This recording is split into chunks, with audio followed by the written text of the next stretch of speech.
Hey, what's going on, everybody? BDF44 here, coming at you with another video. Small follow up with the Coinbase GN Power Ledger conversation. It was Power Ledger. It wasn't Power Book, Ledger Book, close enough, but we were talking about Power Ledger. I own approximately 375 coins, which at the time when I purchased it was about $2 worth. What I kind of knew but didn't know was that I was buying it low. Now, I didn't know that I had bought it in a sweet spot. Like it had dipped dramatically almost down to its original space. And at that time, around 6:30 in the morning, I just so happened to put $2 on that thing. So it skyrocketed. Like I literally caught it in a sweet spot and it skyrocketed and I had no clue. It was $2 worth. I wasn't paying no attention to that. I was paying attention to everything else I got going on. So how did I know that my $2 investment turned into basically $350 in a matter of 24 hours, and I didn't even have any control over it? I didn't get an email like some of these other folks who own GN.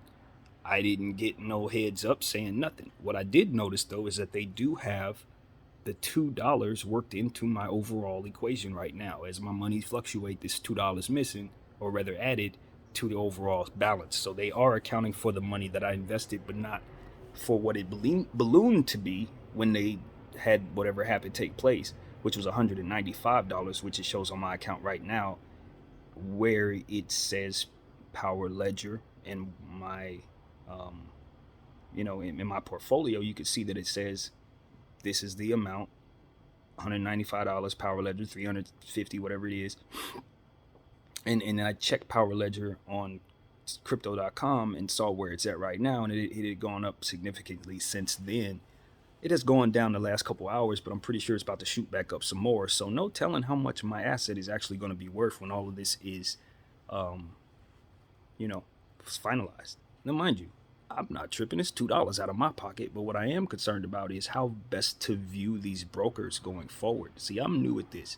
Even though I've been messing around with stocks for a while, I haven't been messing with crypto. So I jumped into crypto.com, Coinbase, and bumped my head. I've lost over $100 just off of bad transactions. Learning about gas fees, learning about various things. So, like, my mindset tells me in my head, I bought something, I should get what it's worth. But I think as I'm starting to grow and I'm listening to what other people are saying, how they're viewing it is like, well, we're kind of just stuck. Some people are outraged like me, but the people who seem to be in the know are kind of just like looking at us like, why did you purchase that? And it's like, that's not nearly the point. Like, even if I'm an idiot and purchase something at the top with the intention of selling it on the bottom, what's it to you? That has literally nothing to do with the circumstances here as it pertains to us feeling like we've been wronged. Now, you could say, oh, he bought GN. That's a stable coin. Read what you're supposed to. Get the white sheet and all that. I didn't even know what a white sheet was until I started this process. You see what I'm saying? We're new. We don't know what we're doing. So as I'm growing and I'm learning now, I know what mistakes not to make, but I had to bump my head in this space, costing myself money just to kind of get green. So to not be green, rather. So I just ask everybody to get knowledgeable before you put your money on anything in regards to this space. I'm definitely in this space and happy to be here, but there are a lot of different things that you need to know that are going to cost you some money if you just jump in thinking you could put money on something and trade it freely as you think. You're not. There are open fees and hidden fees that you will have to endure in this space. So just make sure you find a broker that you trust. And one thing I learned about this January 28th situation with Robinhood is that, and I knew this is why I sold my Doge, as it pertains to these coins, and the ability to stop trading. They have the right to stop trading at any time. Well, they reserve the right. I don't know if they actually have the right, but no one's holding them accountable for it. And when it comes to these coins, some of these guys don't allow you to actually have control over your coins. You are just in control of the representative of the coins. That's why I sold my Doge out earlier than I would have liked to, because I became knowledgeable of the fact that I could never swap my coin out of Robinhood. I would always need to liquidate my position in order to move my position. And that didn't sit well with me. So I had to get up out of there. And I don't regret that, even though it cost me thousands and thousands of dollars, because I would have held my Dogecoin even though I was moving out of Robinhood, and that Dogecoin then jumped from like where I had it at like 14 cents, obviously, to where it is now. So that's thousands of bucks that I squandered. But I just look at that situation. I say I couldn't stay in. I could have bought my Dogecoin right after that, but I decided to throw it in AMC. But the point is, I didn't own my own coins despite purchasing them. So the notion that something like that actually goes down, coupled with what I learned on the 28th of January, helps me understand that even though I know right and wrong, I can tell the difference between right and wrong. That does not mean that it's represented in what it is that these brokerages are allowed to do. Not at all. Because you don't own the coins, you're kind of stuck at waiting on the middleman to give you his blessing, more or less. When you're dealing with Coinbase and dealing with Robinhood specifically, as I'm learning, Coinbase. Now we're gonna see how it pans out in terms of, are they actually going to be allowed to do this going forward? And we talked about what I thought it was in the previous videos, which is them asking retail to pay their bills, essentially.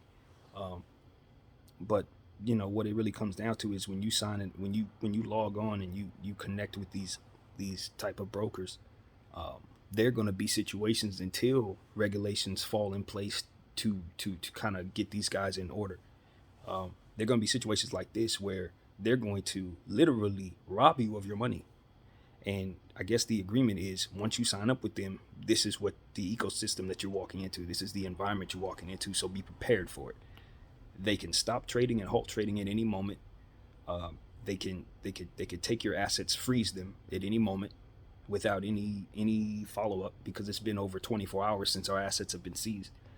And there have been some people who can't make trades on their portfolios at all, which tells me that they probably have a liquidity issue with PowerBook and with GN paying out, to where they have probably over leveraged or something of that nature with all these people's money. And then when it started to shoot up, it shot up out of control and they couldn't represent the liquidity. Same thing that happened with Robinhood, I'm guessing is happening here with this PowerBook GN. Fact of the matter is, it was a fresh new listing and it shot up thousands and thousands of percent, and they probably didn't have the money to represent it. The thing I'm having problem is, when you're in this space, crypto, you understand things could jump tens of thousands percent in like a matter of a day. You should not be a broker if you cannot represent the liquidity of the possibilities. Don't tell me what you can handle right now. Tell me that you can handle what's coming, because millions, trillions of dollars are entering this space over the next probably 2 years. And you're trying to tell me you can't handle what we're dealing with in 2021? How the hell are you going to handle what's going on in 2024 when these things actually balloon to where they're going? I don't trust Coinbase. I don't trust Robinhood. Why? It's not because they're doing all this little shady stuff that I don't understand. It's because I do understand why they're doing it. They're doing it because they can't handle what they've taken on.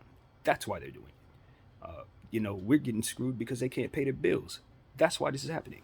How you cut it down, slice it, all these different things, all these different intricacies, it really just comes down to them making us pay for their bills. And mind you this, I'm wondering what's happening with the gains. Okay? Because, like I said, I put $2 on this thing.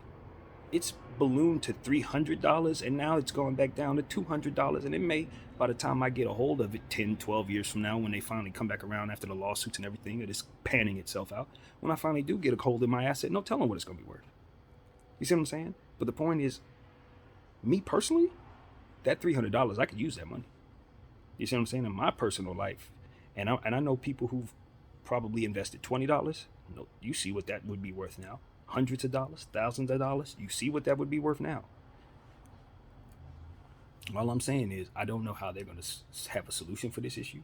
And I believe that regulations haven't been brought down to force them to kind of be forthcoming with everything they need to in order for us to be treated properly.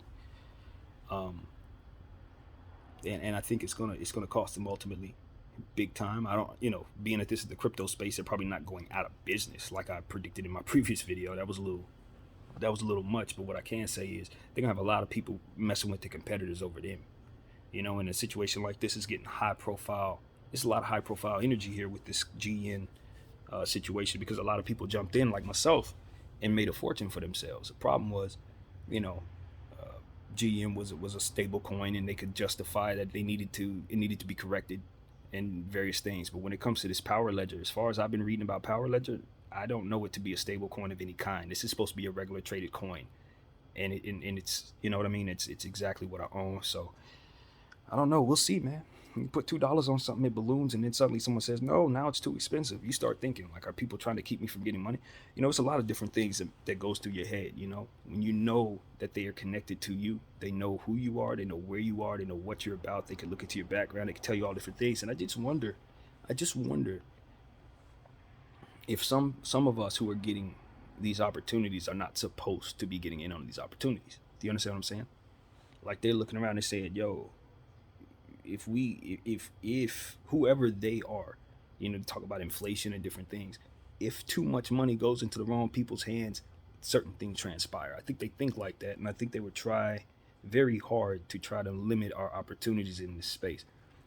And I get the feeling that that's happening. Transactions being slowed down, certain transactions not going through. And mind you this, when you're in this particular space, it's all about timing, because you know the market never closes, so the line is ever moving. So if I can't make this particular trade at this hour, an hour from now, it could change the entire situation. You saw what I said about Power Ledger.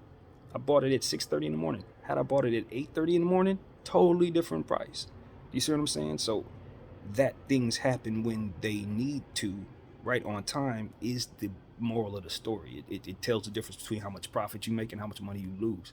So with them controlling the clock like this and not allowing us to move our assets around and have control over our assets, I don't know. That's a bad exchange for me being able to use your platform to use my assets or to purchase assets.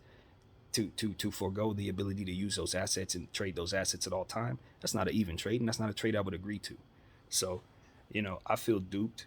I feel like a person who's been taken advantage of based on the fact that I don't know a whole lot, but they were quick to take my money and allow us to bump our head in these different things. That Coinbase wallet situation, they need to explain much better to people what's about to happen to them when they start using Coinbase wallet. Because if you don't have a certain amount of Ethereum, right, and you leave Coinbase wallet thinking you're gonna take a certain amount of Ethereum over to, say, another platform and try to purchase some coins that they don't have available, you're gonna end up losing money on the transaction.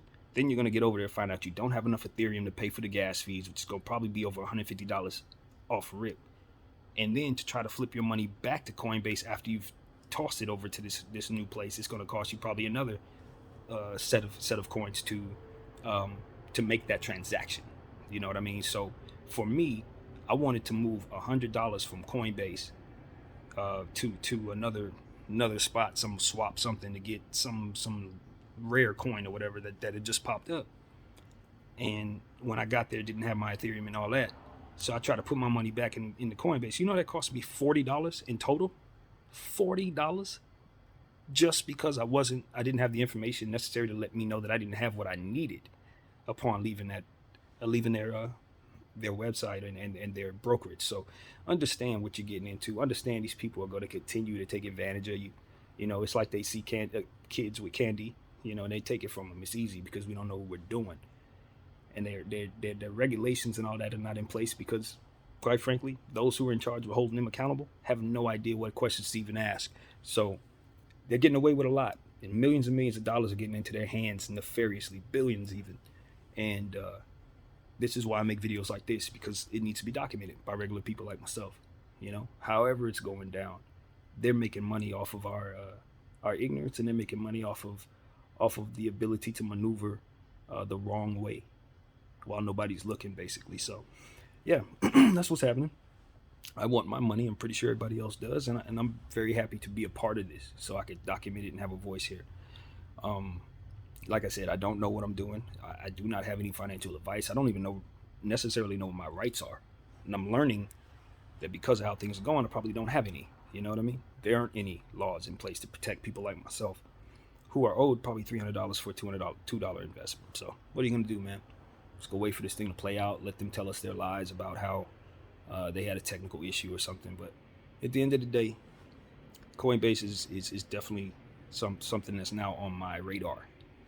And that's the thing, you know, I talk about NBA basketball, I talk about various things in my life, but on this channel, we're going to bring you stuff that I don't think is right, you know, various things, little stuff that I run into in this life companies want to try to take advantage or anything like that, I'm bringing it right to this channel.